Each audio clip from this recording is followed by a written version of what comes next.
Hola, vivimos en medio de una dura crisis que nos regala todos los días una mala noticia.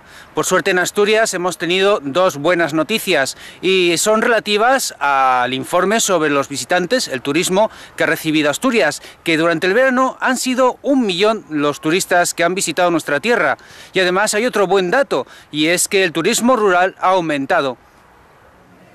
Además de este 1 millón de turistas que recibía Asturias durante el verano, en el mes de septiembre se logró un incremento del 7,68% en visitantes y del 6,77% en pernoctaciones.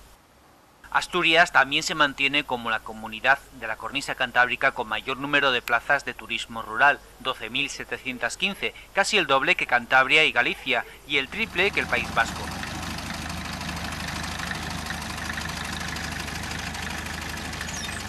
De hecho, en Asturias aglutinamos el 40% de toda la oferta rural de la España verde y se obtiene un grado de ocupación del 19,84% durante los fines de semana.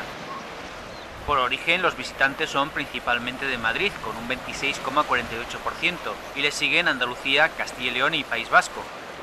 Pero cada vez son más los turistas extranjeros que descubren Asturias, y este verano se ha conseguido un 16,25% de visitantes de fuera de España.